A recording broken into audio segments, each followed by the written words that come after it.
He lost everything, and finally found what life meant, Tolstoy's collapse. He had it all, or so it seemed. The accolades stacked like polished stones, each a testament to a life meticulously built, brick by careful brick. Success, the glittering prize so many chase, was his. Yet in the quiet hush of his opulent rooms, a profound emptiness began to bloom, a silent, insidious weed choking the life out of his achievements. It wasn't the absence of things, but the hollowness within the presence of them. The laughter of friends felt distant, a melody played in another room, never quite reaching the core of his being. Love, once a vibrant tapestry, now felt like a worn-out garment, comforting in its familiarity, but lacking the warmth that once defined it. He stood at the pinnacle, the view breathtaking, but the air was thin, and a deep, chilling disquiet settled in his bones. This was not the promised land, but a gilded cage, and the bars, though invisible, were stronger than steel. The world saw a man who had conquered, but he felt only the quiet, gnawing fear of a profound, unshakable inadequacy. He had mastered the external, but the internal remained a wild, untamed territory. This is the precipice where many find themselves, not in the dramatic fall from grace, but in the slow, agonizing realization that the summit they fought so hard to reach offers no solace.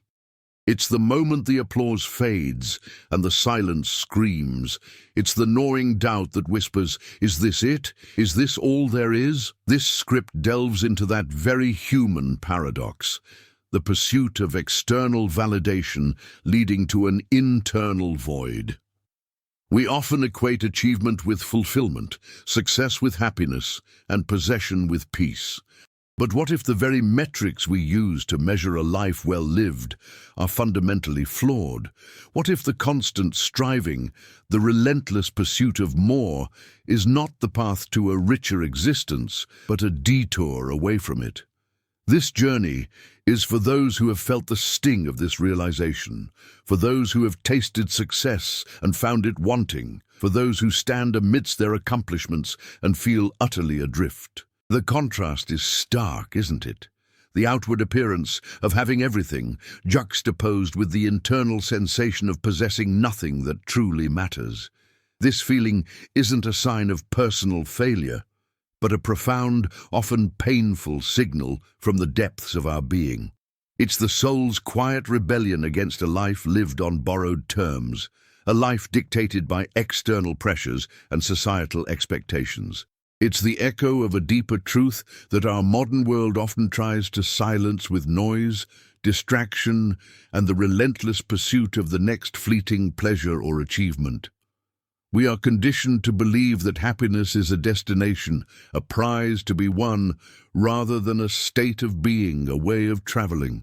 This script aims to gently dismantle that illusion, not with abstract theories, but with the raw, visceral experience of those who have walked this path and found their way back to themselves.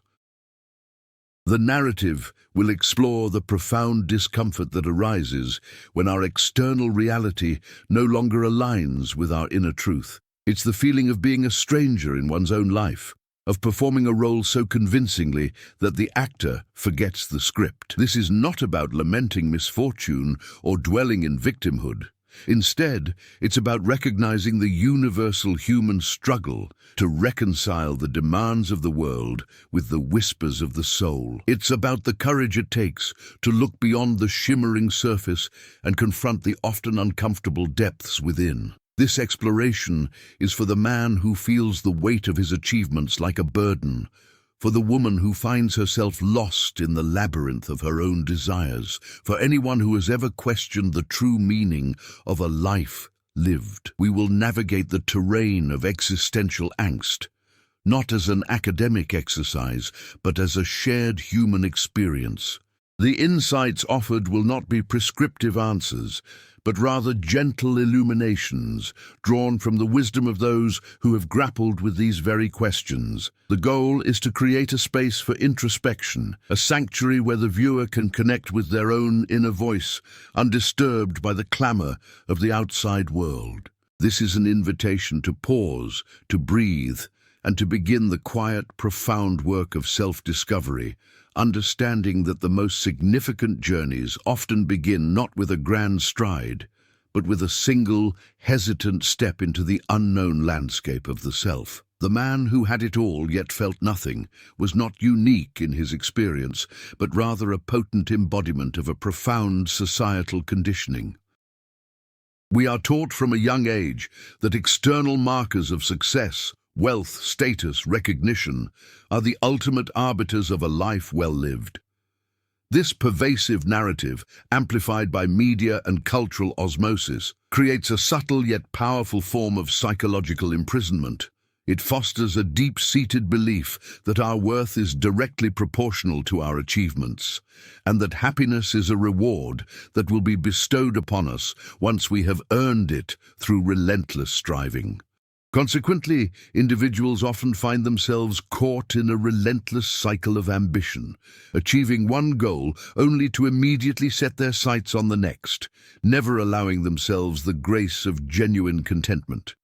The silence of introspection is drowned out by the roar of external demands, leaving little room for the cultivation of inner peace.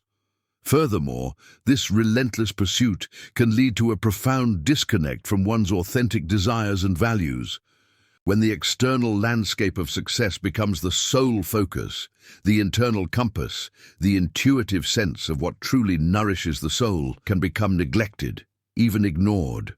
This often manifests as a vague sense of unease, a feeling that something is fundamentally off, even when all external indicators point to the contrary. It's akin to meticulously building a magnificent structure on a foundation that is slowly eroding. The outward appearance may be impressive, but the underlying instability is a constant, silent threat. This internal dissonance is not a sign of failure, but a desperate plea from the self for acknowledgement, for a reorientation towards what truly matters. It's the soul's quiet rebellion against a life lived in service of an external ideal, rather than an internal truth. Conversely, the realization of this hollowness can be the catalyst for a profound re-evaluation of what constitutes a meaningful existence. It is in the desolate valleys of unmet expectations that the seeds of a more authentic life can be sown. For instance, consider the story of a celebrated author who, after winning numerous awards and achieving widespread acclaim, found himself paralyzed by a creative block, the joy of writing replaced by a gnawing sense of obligation. He had fulfilled every external criterion for success, yet the very act that once defined him now felt like a burden. This crisis forced him to confront the possibility that his definition of success had been externally imposed, not internally derived. It was this painful confrontation with his own emptiness that eventually led him to abandon the pursuit of accolades and reconnect with the pure, unadulterated love of storytelling for its own sake. Another crucial layer to this phenomenon is the impact of comparison.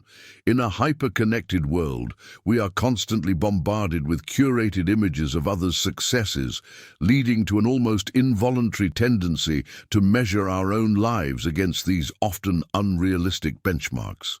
This breeds a perpetual feeling of inadequacy, a sense that we are perpetually falling short, even when our own lives possess genuine richness and fulfillment.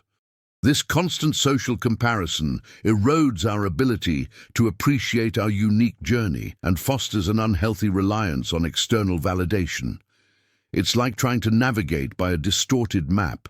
You may be moving, but you're unlikely to reach your intended destination. The internal dialogue becomes dominated by a critical voice, constantly pointing out perceived deficiencies, thereby stifling self-compassion and hindering genuine growth.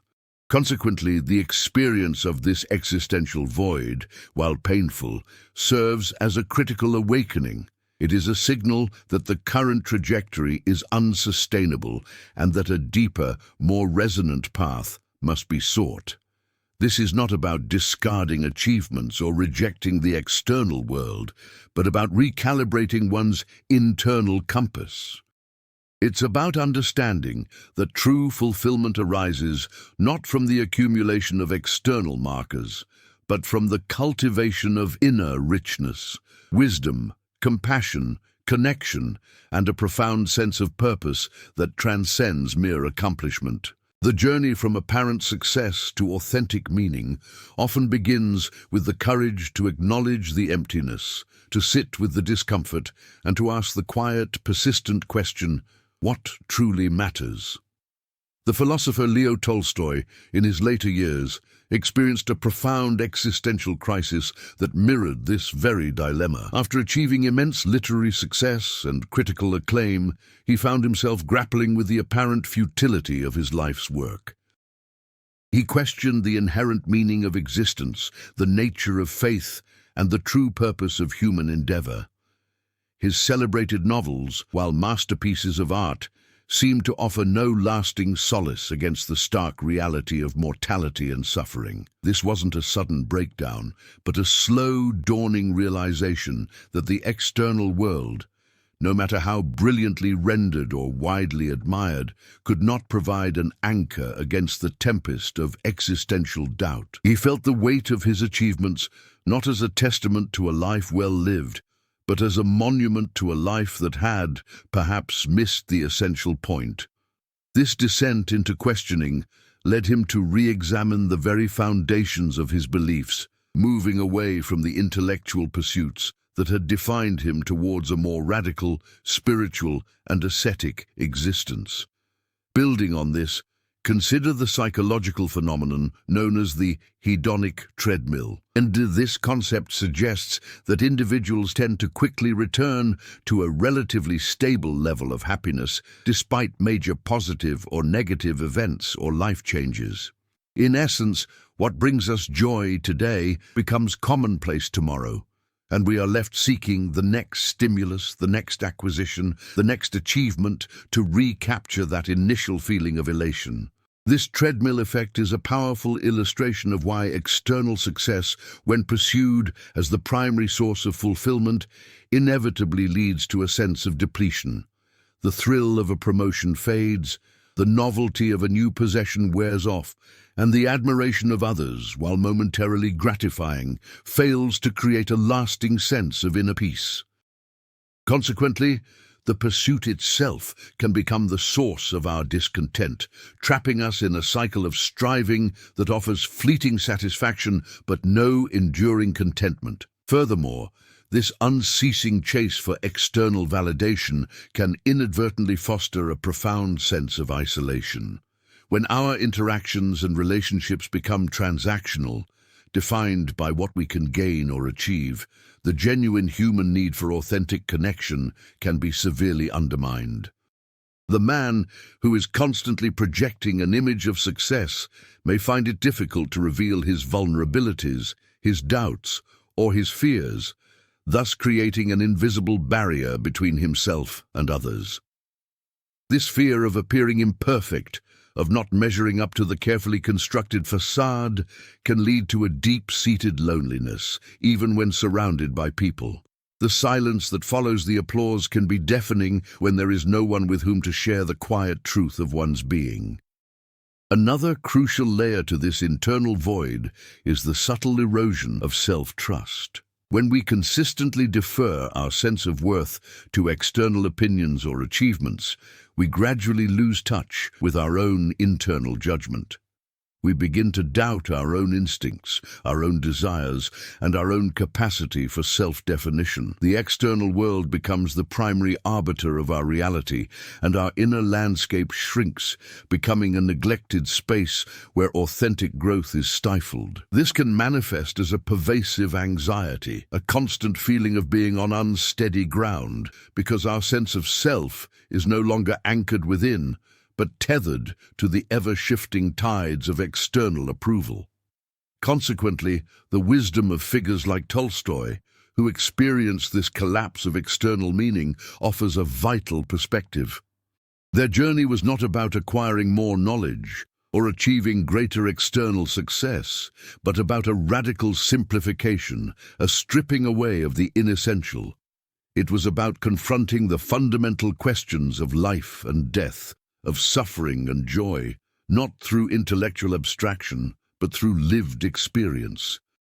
They understood that true meaning is not found in the accumulation of things or the accolades of others, but in the cultivation of inner virtues, in the deepening of compassion, and in the acceptance of our shared human condition. Their later lives became a testament to the idea that the most profound insights often emerge not from the peak of success, but from the humbling depths of existential questioning, a path that leads not to despair, but to a more authentic and resilient form of peace.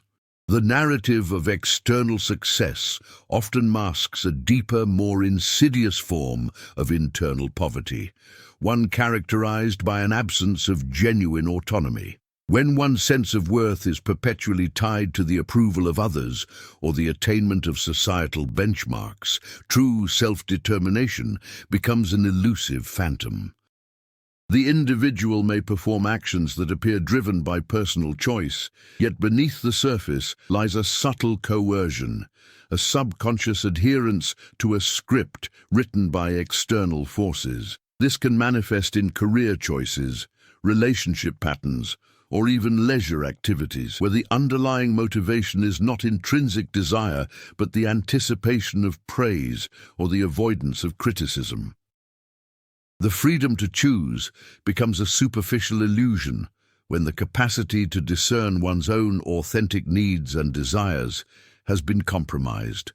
Furthermore, this dependency on external validation can cultivate a profound fear of vulnerability. To be seen, truly seen, with all one's imperfections and uncertainties is often perceived as a risk too great to bear. The carefully constructed persona of success becomes a shield, protecting not only against judgment, but also against the possibility of genuine intimacy. This can lead to a peculiar form of loneliness, a state of being surrounded by people yet feeling profoundly disconnected, unable to forge bonds that transcend the superficial.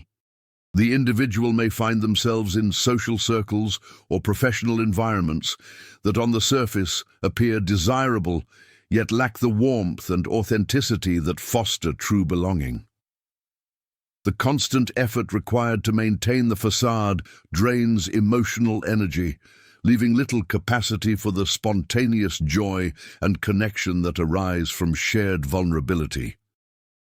Consider the case of a brilliant scientist who, despite groundbreaking discoveries, consistently deferred major decisions about his research direction to his more charismatic colleagues, fearing that asserting his own vision might alienate them and jeopardize his standing within the scientific community. His external achievements were undeniable, but his internal landscape was one of perpetual anxiety and a quiet resignation to the influence of others. He was technically free to pursue any line of inquiry, yet the psychological constraints imposed by his need for external affirmation effectively tethered him, preventing him from exploring the frontiers that his own intuition suggested. This illustrates how the pursuit of external validation can paradoxically diminish one's lived experience of freedom, even when all outward appearances suggest otherwise. Another crucial facet of this phenomenon is the distortion of personal values. When the pursuit of external success becomes paramount, deeply held personal principles can be gradually compromised or even abandoned. The individual may find themselves engaging in behaviors or making choices that are incongruent with their core beliefs, justifying these compromises as necessary steps towards achieving their ultimate goals. This internal dissonance, however, can lead to a gradual erosion of self-respect and a growing sense of alienation from one's own moral compass. The accolades may accumulate, but the internal cost, a fractured sense of integrity, can be a heavy burden to bear.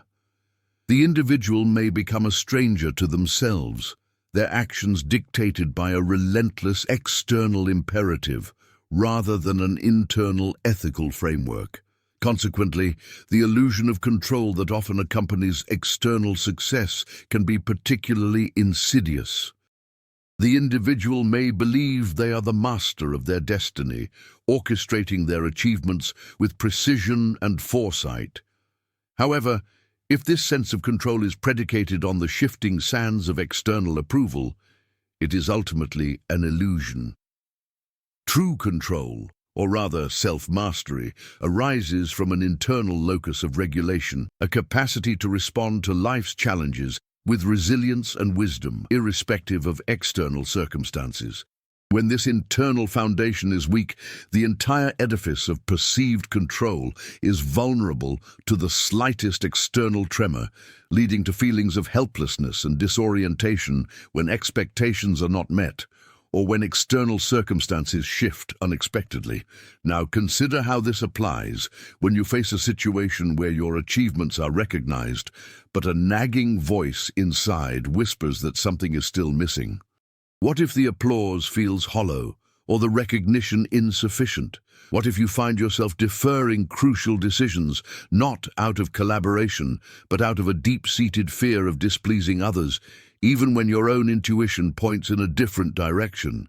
This is the subtle manifestation of a compromised autonomy, a life lived more in response to external cues than to internal directives. It's the quiet erosion of self-determination, masked by the glittering veneer of external success. The pursuit of external validation can also lead to a subtle but pervasive form of self-betrayal, where one's deepest intuitions are systematically ignored in favor of what is perceived as the correct path. This isn't merely about external pressures. It's about an internal silencing, a gradual conditioning where the voice of the authentic self is trained to be subordinate to the clamor of external expectations. Imagine a painter, lauded for his hyper-realistic portraits, who secretly yearns to explore abstract expressionism. He might continue to paint what the market demands, not because he lacks the skill or vision for abstraction, but because the validation he receives for his current work has become so deeply ingrained as his primary source of identity and worth. Each brushstroke of realism, while technically proficient and publicly appreciated, becomes a small act of self-betrayal, a quiet sacrifice of his inner artistic yearning on the altar of external approval. Building on this, a significant consequence is the cultivation of a fragile ego, one that is perpetually dependent on external reinforcement. This fragility means that the individual's emotional equilibrium is easily disrupted by criticism or a lack of praise, leading to disproportionate reactions of defensiveness or despair. A minor critique, which a more robustly self-defined individual might dismiss as a difference of opinion, can feel like a personal attack, shaking the very foundations of their self-worth. This isn't about being overly sensitive, it's about a fundamental lack of internal grounding. The ego, built on the shifting sands of external affirmation, crumbles when the source of that affirmation is threatened or withdrawn. This makes genuine resilience a distant prospect, as the individual lacks the inner resources to weather life's inevitable storms without external validation.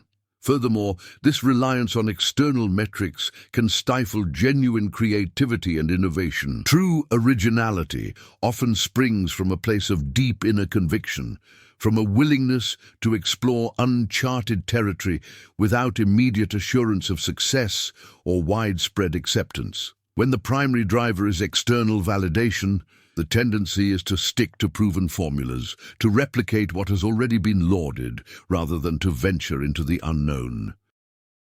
The fear of not being understood or appreciated can paralyze the creative impulse, leading to a stagnation of original thought and expression.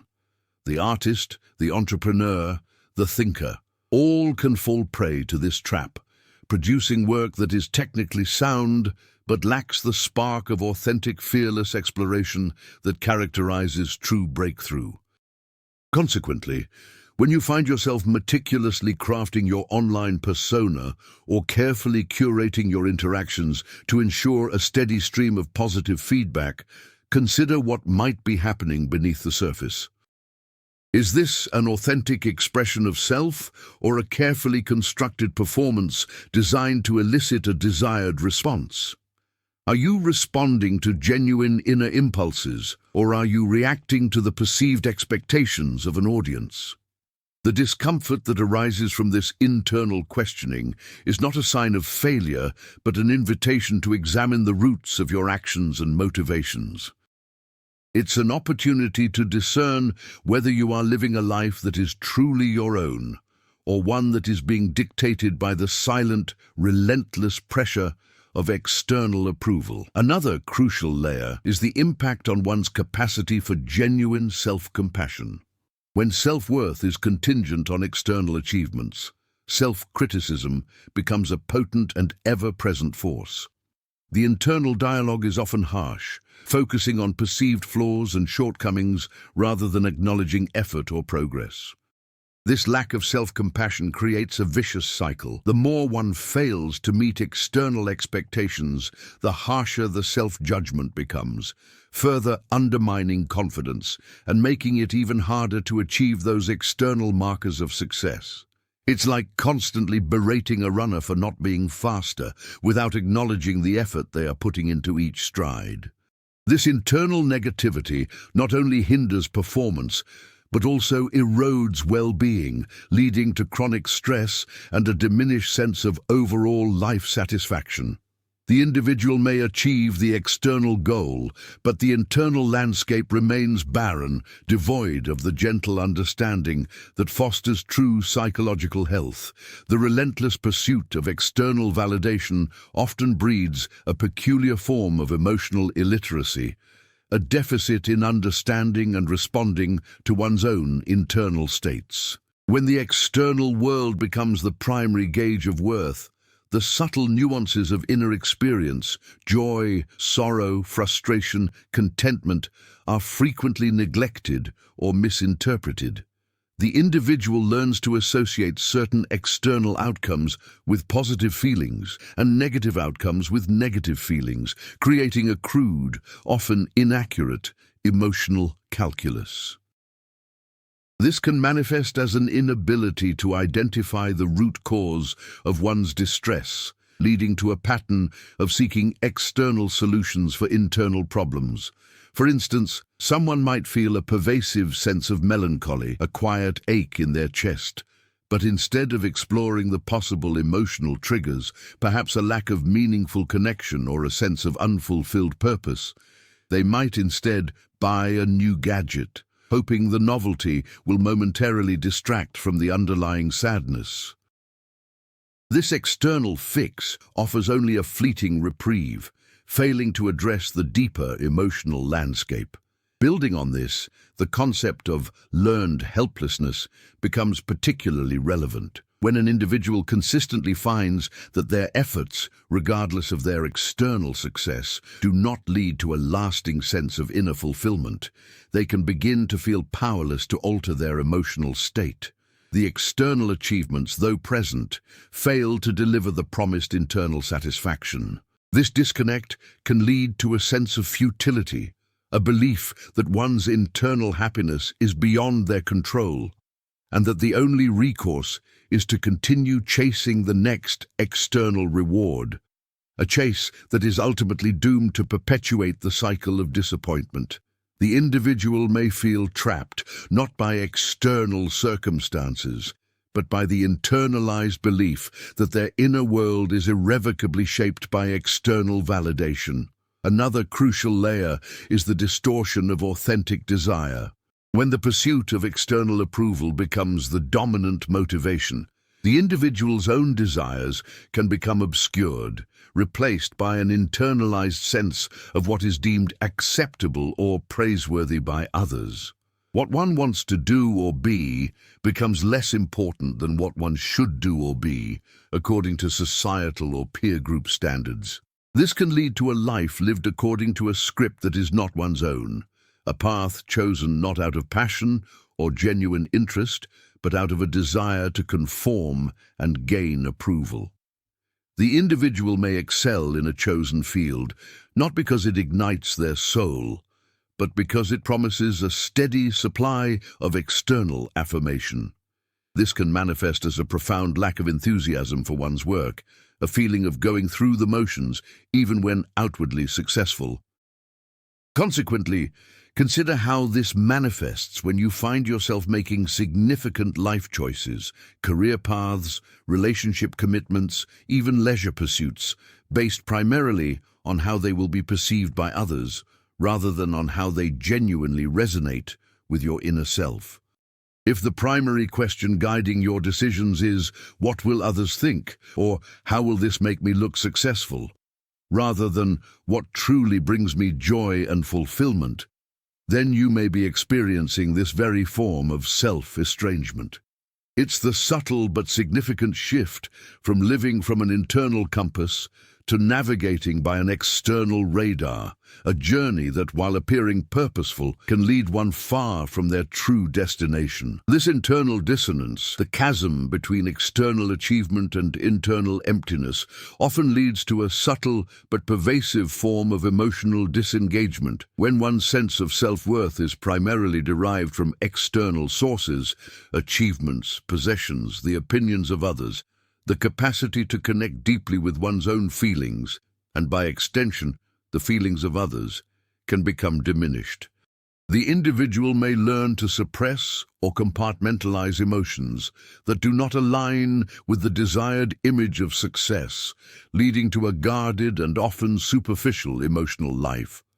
This can manifest as an inability to truly celebrate personal joys or to genuinely commiserate with others' sorrows, as these authentic expressions might be perceived as either boastful or weak, depending on the context. The emotional landscape becomes a carefully managed territory rather than a vibrant, living space. Furthermore, this reliance on external validation can foster a deep-seated fear of failure that paralyzes genuine growth. When success is the sole metric of worth, any deviation from that path, any misstep or setback, can feel catastrophic. The individual may avoid taking risks, not because they lack the capability, but because the potential for failure and the subsequent withdrawal of external approval is too terrifying to contemplate. This can lead to a life lived within narrow boundaries, a safe but ultimately unfulfilling existence where opportunities for profound learning and personal evolution are bypassed in favor of maintaining a consistent record of external accomplishment. Imagine a musician who, after a hit single, becomes so afraid of producing another less popular song that they cease to experiment, sticking rigidly to the formula that brought them initial fame, thereby stifling their artistic development.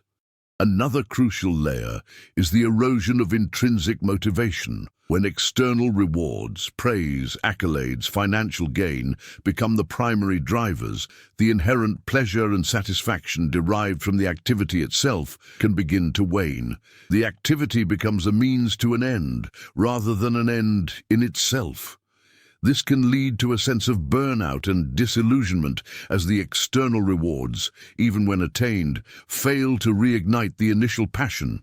The joy of creation, the satisfaction of problem-solving, the simple pleasure of engagement, these intrinsic satisfiers are often overshadowed by the pursuit of external validation. Consequently, even activities that were once deeply fulfilling can become a source of stress and obligation as the focus shifts from the process to the outcome. Consequently, consider how this dynamic plays out when you find yourself meticulously tracking likes, comments, or professional recognition, feeling a surge of validation with each positive metric, yet experiencing a hollow ache when those metrics dip. If your internal barometer for a good day is heavily influenced by the quantity of external affirmation you receive, rather than by the quality of your experiences or the depth of your connections, then you are likely caught in this cycle. It's an invitation to observe this pattern. Are you seeking to feel good by doing things that are externally approved, or are you doing things because they genuinely feel good? and external validation is merely a secondary, perhaps even incidental outcome. This subtle shift in focus can be the key to unlocking a more enduring sense of inner peace and self-acceptance. Reflecting on this journey so far, we've navigated the intricate landscape where the pursuit of external validation often leaves an echo of internal absence.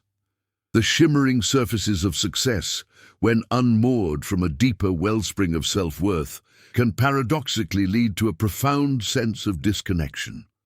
It's as if we've meticulously charted a course across a vast ocean, only to discover, upon reaching our intended shores, that the very essence of what we sought was not a destination to be found, but a quality of the journey itself. The constant striving, the relentless measuring against an external yardstick can subtly reshape our internal compass, leading us away from the authentic North Star of our own being. As we pivot towards the final reflection, consider how these disparate threads, the allure of outward achievement, the quiet whispers of inner discontent, the subtle compromises of the self, begin to coalesce. It's akin to observing a complex tapestry, where individual threads, seemingly disparate, weave together to form a coherent and meaningful image. The patterns that emerge speak not of a single cause or a simple solution, but of a nuanced interplay between our inner world and the external realities we navigate.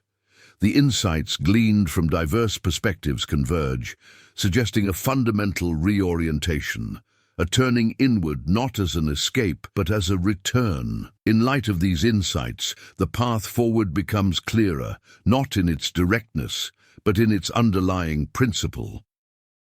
The journey has illuminated the often unseen architecture of our motivations, revealing how deeply ingrained patterns can shape our perception of fulfillment.